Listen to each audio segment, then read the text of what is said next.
ప్రభు నీకు తోడై ఉన్నాడు. మరియా, భయపడకము, నీవు దేవుని వలన కృప పొందితివి.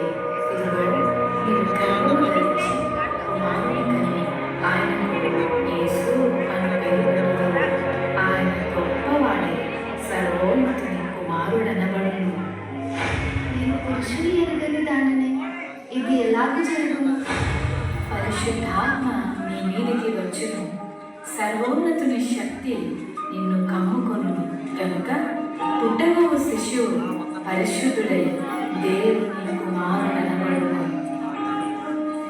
ప్రభు దాసురాన్న, నీ మాట చొప్పున నాకు జరుగును గాక.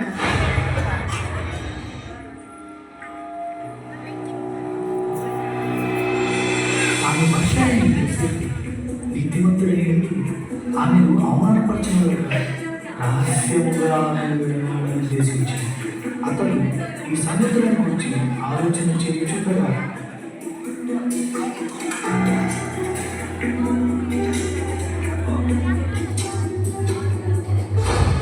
దావీదు కుమారుడైన యోసేపు, నీ భార్య అయిన మరియను చేర్చుకున్నటకు భయపడకుము.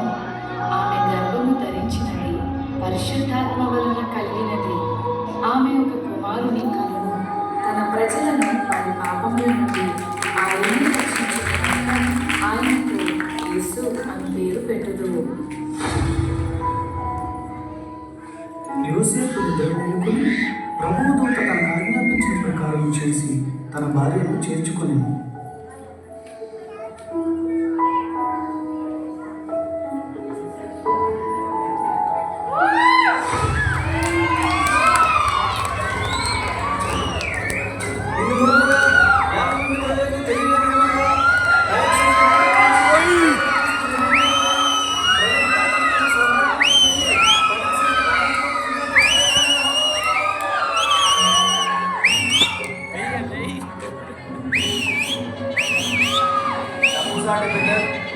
డబ్బులే కూడా సాటి పెట్టారు.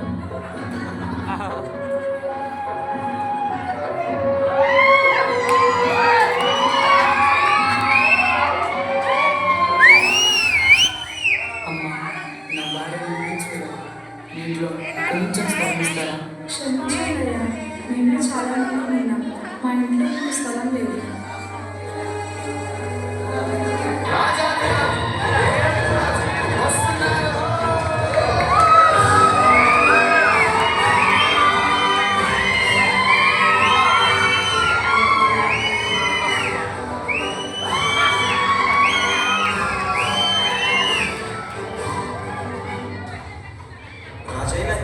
హేరోదు రాజైన యూదా దేశపు బెత్లెహేములో యేసు పుట్టిన పిమ్మట ఇదిగో తూర్పు దేశ జ్ఞానులు యెరూషలేముకు వచ్చి తూర్పు దిక్కున మేము ఆయన నక్షత్రమును చూసి ఆయనను పూజింపవచ్చుతుంది. చిత్తం మహాప్రభు.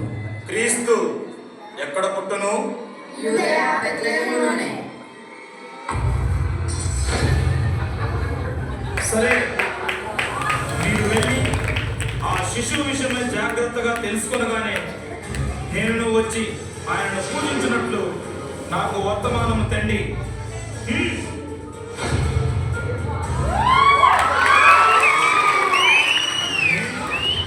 ఓటము ఎరుగని హేరోదు రాజును మరి యొక్క రాజును పూజించడమా అసంభవం.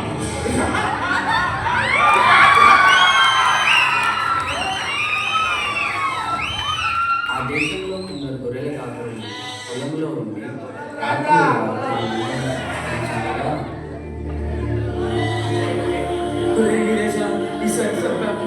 ఈసారికి గొర్రెలు సరిపోయేటం మళ్ళీ ఈరేసా ఏం చెప్పండి రా మళ్ళీ ఈసారికి మనం కాసుకోవడం పెద్ద బాధగా ఉంటే గొర్రెలు కూడా కాయాలేంట్రా. భయపడకుడి, ఇదిగో ప్రజలందరికీ కలగబో మహా సంతోషకరమైన సువర్తమానము నేను మీకు తెలియజేయుచున్నాను. దావీదు పట్టణమందు నేడు రక్షకుడు మీ కొరకు పుట్టి ఉన్నాడు. ఈయన ప్రభువైన క్రీస్తు.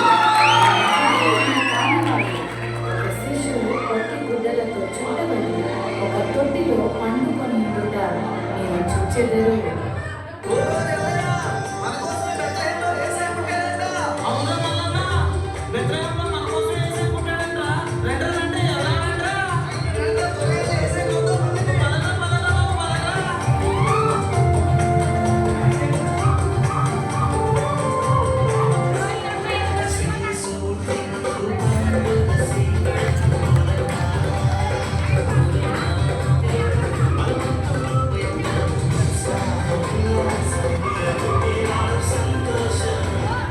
వీళ్ళంతా ఎక్కడికి వెళ్తున్నారు?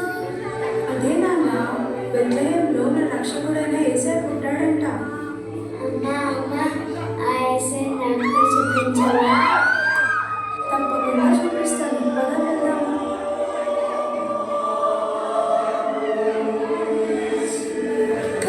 యేసయ్య ఎంత ముద్దుగా ఉన్నాడో.